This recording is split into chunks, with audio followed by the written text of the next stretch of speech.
Welcome to Narrative Strokes. I've always had a weak heart. Not just physically.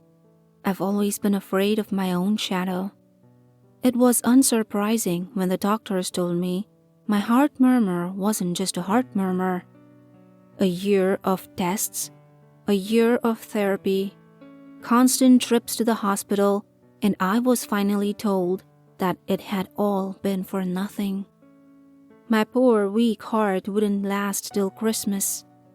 It's a strange thing being told that you're dying. I didn't come to terms with it at first. I drank, and I spent my money. I did reckless, stupid things because I was so damn scared. Then I got the news that a young woman called Laura had been declared brain dead, and that I, the lucky chosen one, would be getting a brand new heart a week later. I drove to the hospital slowly, carefully, and readied myself for the ordeal that was to come. As I was laying in bed on the last night, the thought of Laura swirled around in my head, and it wouldn't leave me alone. It was like her name was in flashing lights every time I closed my eyes. It was wrong. I know it was. But I had to see the woman who was giving me her heart. It didn't feel right not to put a face to the one who was saving my life. I knew her name. I knew what ward she was staying on. I had overheard the two nurses discussing it. I wandered down the meandering hallways until I found what I was looking for, taking my time, making sure I didn't miss any name. I guess I had time on my hands now. In the second to last room, she lay in bed. A woman sat on the bed next to her, holding her hand, and my own weak heart stuttered. "Excuse me?" I had no idea what to say to her. "I'm Jenna. I'm the person... I'm having surgery tomorrow and..." What I assumed was Laura's mother stood up, and I could tell from the look in her eye that she knew who I was. "Thank you for visiting. I know it's strange, but a part of her is going to be living on in you. I wanted to meet you." I stood there, helpless and lost for words. Laura's mother beckoned me over. "Please," she said, "don't feel uncomfortable. It's what she would have wanted." I sat on the chair next to Laura. "How did she..." I broke off. It was too awful to ask. Laura's mother gave me a thin smile. "She was a care worker, looked after battered wives, abused women. Last month she met a guy and, well, I suppose years of training can't help you when you're in love. She ignored the warning signs, and he killed her. She dedicated her life to those who needed her." Laura's mother looked down. I don't know why I did it, but I reached over and held Laura's hand. I squeezed it. "I'm so sorry. I had a boyfriend once he was like that too. Someone like Laura convinced me to leave." Laura's mother gave me another half smile. I could see the tears in her eyes. Then Laura squeezed my hand, tightly. She gripped me so hard that her fingernails dug into my skin. I recoiled, a look of horror on my face. Laura's mother looked at me calmly. "She squeezes my hand sometimes as well. I think the doctors called it muscle spasms. Either way, there's none of Laura left in there anymore." I looked at the small crescent moons that had just started to bleed on the palm of my hand. The surgery went perfectly. I was wheeled to the recovery suite after it was over and done with, the raised wound on my chest covered by gauze. It was better if I didn't see it, I thought. I didn't need any more heart issues. I spent the first day doped up on the pain medication, eating only a little and sitting up maybe 2 times. It was a long process, they reassured me. Laura's mother came to visit me the day before I was due to leave. Her calm demeanor hadn't wavered, but I could see that she was suffering. She looked 10 years older, and her hands shook when she gave me a hug. "When are you going home?" "Tomorrow," I told her. "Please, come visit whenever you want." I started to jot down my address for her, when out of the corner of my eye, a flash of blonde disappeared through the doorway. The same brilliant blonde as Laura's hair. "Ow!" I cried out suddenly. It felt like someone had sharply squeezed my hand so hard it had almost crushed the bones. Laura's mother rushed to my side, a look of concern in her eyes. "What's wrong?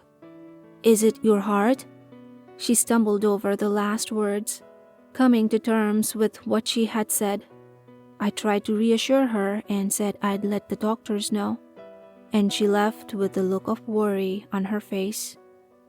When I looked down, a new set of crescent fingernail marks were below the ones that Laura's had made. 10 identical bleeding smiles. The taxi ride home was short, and before I knew it, I was back in my own flat. It felt strange to try and slot back into where I had left off.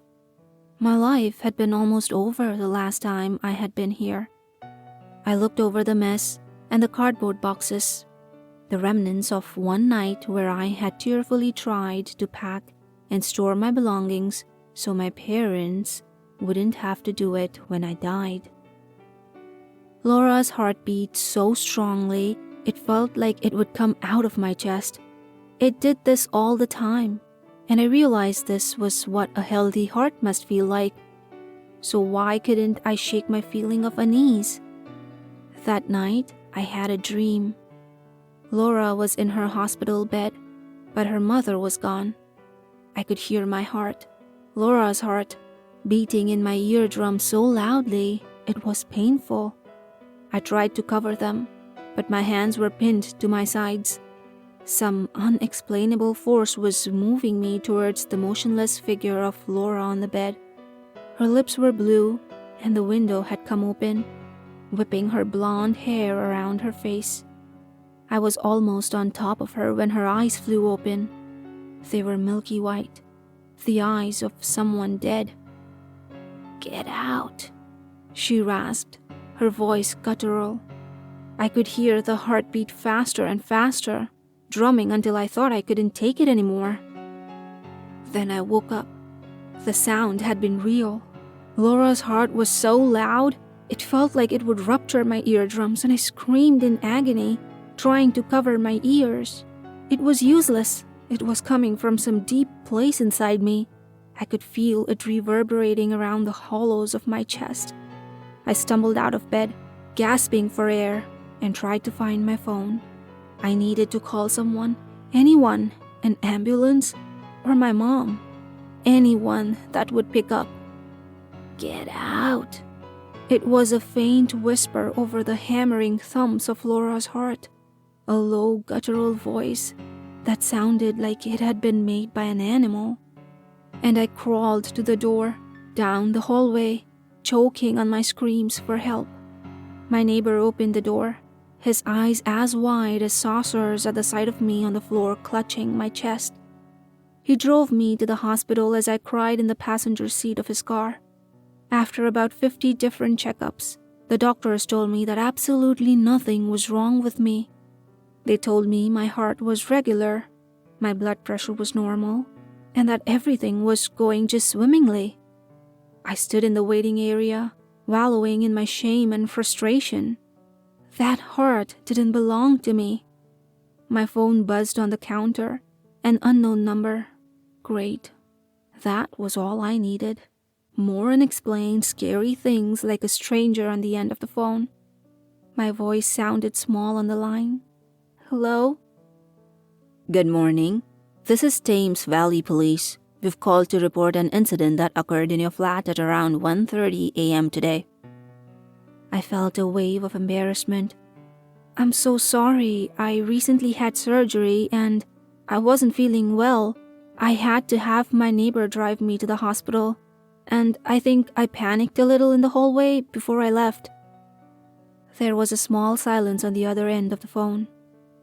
I'm afraid this is something you might want to be sitting down for.